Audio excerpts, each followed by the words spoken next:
सूरत बकरा आयत नंबर 6।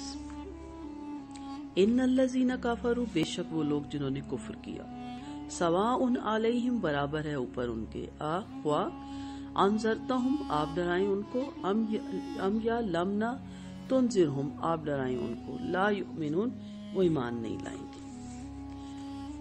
हजरत कदादा रजी अल्लाह अन्हु से मरवी है कि एक मरतबा आप सल्लल्लाहु अलैहि वसल्लम से सवाल हुआ, या रसूल अल्लाह सल्लल्लाहु अलैहि वसल्लम, कुरान पाक की बाज आयतें तो हमें ढारस देती हैं और उम्मीद दिलाती हैं, और बाज आयतें कमर तोड़ देती हैं और करीब होता है कि हम नाउमीद हो जाएं। आप सल्लल्लाहु अलैहि वसल्लम ने फरमाया, लो मैं तुम्हें जन्नती और जहन्नमी की पहचान साफ साफ बता देता हूँ। फिर आपने अलिफ लाम मीम से मुफलहून तक पढ़कर फरमाया, ये तो जन्नती हैं। सहाबा कराम रजी अल्लाह अन्हों ने खुश होकर फरमाया, अल्हम्दुलिल्लाह, हमें उम्मीद है कि हम इन्हीं में से होंगे। फिर इन्नल्लज़ीना काफरू से अजीम तक तिलावत की और फरमाया ये जहन्नमी है।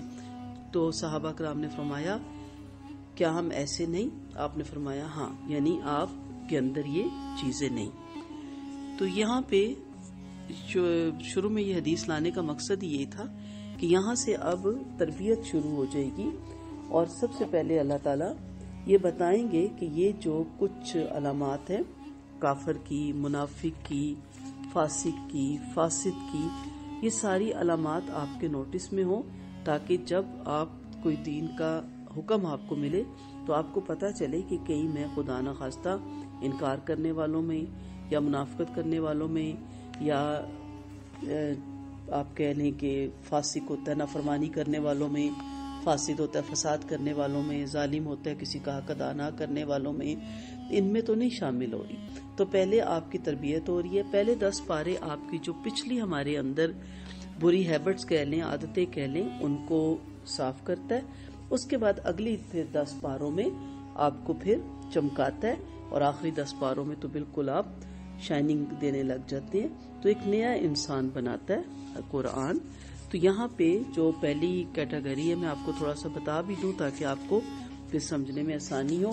काफिर जो जबान से भी इनकार करता है, दिल से भी इनकार करता है और अमल से भी इनकार करता है, ठीक है। और मोमिन आप जानते हैं जबान से भी इकरार करता है, दिल से भी तस्दीक करता है और अमल से भी इकरार करता है। मुनाफिक जो जबान से तो इकरार कर रहा है लेकिन दिल में उसका इनकार कर रहा है, ठीक है, और अमल से भी वो फिर इनकार करता है, यानी उसके कौलो फेल में तजाद होता है। मुंह से तो इकरार कर रहा है कि हाँ ये बहुत अच्छे कामात हैं, लेकिन दिल उसका कहता है कि नहीं, मैं ना वो आशा है ना, मैं नाफरमानी करूंगा, और जब जरूरत पड़ती है तो वो नाफरमानी ही करता है। फासिक जो होता है वो दिल से भी इकरार करता है, जबान से भी इकरार करता है, लेकिन जब अमल का वक्त आता है तो वो नाफरमानी कर देता है, तो वो फासिक है, नाफरमान है। फिर फासिद फसाद करने वाला है, यानी वो ऐसी कह लें काम करता है या ऐसे हालात क्रिएट करता है या ऐसी बातें करता है, होता वो मोमिन है, उसकी जबान भी मोमिन है, उसका दिल भी मोमिन है, उसके अमल भी मोमिन है, लेकिन उसकी सोच ऐसी है कि जो फसाद फिल अर्द की तरफ लेके जाती है। ऐसी तंजीमें भी इसमें आ जाती हैं, ऐसी जमातें भी इसमें आ जाती हैं, ऐसे लोग भी आ जाते हैं जो बज़ाहिर कोशिश कर समझ रहे होते हैं कि हम इस्लाह कर रहे हैं, लेकिन वो फसाद फैला रहे होते हैं। फिर इसी तरह जालिम होता है किसी का हक अदा ना करने वाला, तो वो मोमिन होता है, मुसलमान होता है। मोमिन से मुराद मुसलमान होता है, जबान से भी इकरार करता है, दिल से भी इकरार करता है, अमल भी उसके सारे मोमिनों वाले होते हैं, लेकिन जहाँ हक अदा करने की बात आ जाती है वहां फिर वो उसको अपने नफ्स का वो पुजारी बन जाता है। तो यहाँ सबसे पहली कैटेगरी साफ सुथरी जो बताएगी वो काफिर की बताएगी, काफारा। शरा में कुफ्र कहते हैं ईमान की जिद और खुदावंदी नेमत को छुपाने को। काफारा इसका रूट है, हक बात पर पर्दा डालते हुए इनकार कर देना। इसका एक लफ्जी मायनी, एक शरी होता है, एक लफ्जी होता है। लफ्जी मायनी है इसका छुपाने के, ठीक है। शरा भी मैंने शरी भी बता दिया, लफ्जी भी और इसका रूट भी। इसी तरह एक लफ्ज आप पढ़ेंगे अबा, इनकार करना, किसी बात को कबूल करने से इनकार करना, अड़ जाना, ना मानना, तस्लीम ना करना, वो एक अलग चीज है। लेकिन काफारा हक बात पर पर्दा डालते हुए इनकार करना। तो यहाँ काफरों की कैटेगरी आपको बताई जा रही है, यानी जो लोग हक को पोशीदा करने या छुपा लेने के आदी हैं, تو ان کی قسمت میں یہی ہے کہ انہیں آپ کا ڈرانا سود مند ہے اور نہ ہی ڈرانا. نبی کریم صلی اللہ علیہ وسلم کو یہ کہہ کے ان کی امت کو بھی یہ بتایا جا رہا ہے. کیوں بتایا جا رہا ہے؟ حضرت عبداللہ بن عباس رضی اللہ عنہ فرماتے ہیں کہ آپ صلی اللہ علیہ وسلم کو اس بات کی بڑی حرص تھی کہ تمام لوگ ایماندار ہو جائیں اور ہدایت قبول کر لیں، اور یہ آپ کے اندر بھی ہے، میرے اندر بھی ہے. ظاہری بات ہے جب ہم قرآن پڑھتے ہیں اور جب دیکھتے ہیں تو پھر ہمارا دل چاہتا ہے کہ ہمارے گھر والے، ہمارے عزیز و اقارب، ہمارے بہن بھائی، ہمارے کولیگ سب سیدھی راہ پہ چلیں اور صراط مستقیم پہ چلیں تاکہ ہم سب جنت الفردوس میں اکٹھے ہو جائیں. اب ہوتا یہ کہ ہے کہ آپ بہت محنت کرنے کے باوجود آپ کو آگے سے رزلٹ 0 ملتا ہے تو پھر ڈس ہارٹ ہو جاتا ہے انسان، دل ٹوٹ جاتا ہے انسان کا، بڑا پریشان ہوتا ہے. اور جب انسان پریشانیوں میں پڑ جاتا ہے اور فکروں میں پڑ جاتا ہے تو اس کی صلاحیت ختم ہونا شروع ہو جاتی ہے. تو نبی کریم صلی اللہ علیہ وسلم سے زیادہ کون فکر مند تھا اپنی امت کے لیے، آپ سب جانتے ہیں. تو آپ صلی اللہ علیہ وسلم کو بتایا گیا کہ آپ تبلیغ کریں، اور یہ بھی نہیں کہا گیا کہ اس طرح کی تبلیغ کریں کہ مانتے ہو تو مانو، نہیں مانتے ہو تو نہ مانو.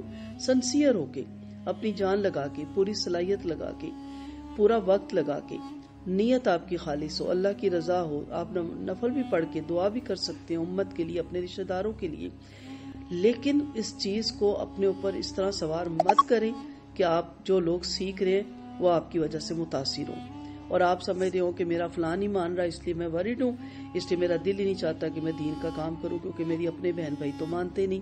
یہاں یہ ڈھارس بدائی گئی کہ جن کے حصے میں سعادت ہوگی، ہدایت ہوگی، انہیں ملے گی، اور کن کے حصے میں ہوگی جو لینا چاہیں گے، جو مانگنا چاہیں گے، اور جو بدقسمت ہے وہ ہرگز اطاعت کی طرف نہیں جھکیں گے.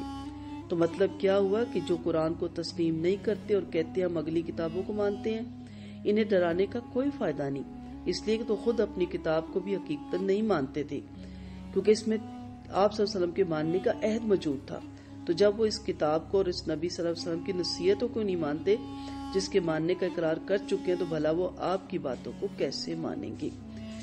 تو اس لیے یہاں پہ کہا گیا کہ آپ وارد مت ہو، آپ تبلیغ کرتے رہیں، کیونکہ جو نظارہ روٹ ہے نا، نون زہرا، یہ شفقت اور محبت سے کسی کو سمجھانا ہوتا ہے، کسی کے شر سے ڈرانا ہوتا ہے. یہ وہ نظارہ نہیں ہے کہ خوف زدہ کرنا، یہ محبت اور شفقت سے کسی کو کسی کے شر سے بچانا ہوتا ہے. تو اب یہاں ایک اور چیز بھی آپ کو ملتی ہے، جیسے ایک ماں کا سٹائل ہوتا ہے بڑا پیارا سا اپنے بچوں کے لیے کہ ٹھیک ہے میں نے بہت آپ کو کہا آپ پڑھ لیں، آپ نہیں پڑھتے تو جائیں، پھر فیل ہو جائیں گے مجھے کچھ مت کہنا. تو اس کا یہ مطلب نہیں ہوتا کہ آپ چاہتے ہیں کہ وہ فیل ہو جائیں، اس کا مقصد یہ ہوتا ہے کہ انہیں سمجھانا، اس شر سے بچانا کہ نہ پڑھنے کی صورت میں کل آپ کے ساتھ جو معاملہ ہونے جا رہا ہے وہ کس قدر نقصان دہ ہے، اور پھر آپ پچھتائیں گے کہ کاش ہم پڑھ لیتے اور دوسرے دیکھے کتنے اچھے مارکس لے کے آگے چلے گئے اور ہم پیچھے رہ گئے. تو ماں کبھی یہ چاہتی نہیں ہے کہ آپ کو کبھی ہدایت نہ ملے بچوں کو. اسی طرح اللہ نے یہ نہیں کہا نبی کریم صلی اللہ علیہ وسلم کو کہ آپ تبلیغ کرنا چھوڑ دیں، اور نہ ہی اللہ یہ چاہتا ہے کہ اس کے بندوں کو کبھی ہدایت نہ ملے. یہ بڑا خوبصورت سٹائل ہے، کیونکہ ماں تو 70 ماؤں سے، اللہ تعالیٰ تو 70 ماؤں سے بڑھ کے زیادہ پیار کرتے ہیں، اور اپنے نبی سے کہہ رہے ہیں بتا دیا نا، بس چھوڑ دو ان کے حال پہ. اگر نہیں مانیں گے تو خود نقصان اٹھائیں گے، اور اگر مانیں گے تو خود ان کا اس میں فائدہ ہے. وآخر دعوانا ان الحمد للہ رب العالمین. سبحانک اللہم و بحمدک، نشہد ان لا الہ الا انت، نستغفرک و نتوب الیک. السلام علیکم ورحمۃ اللہ وبرکاتہ.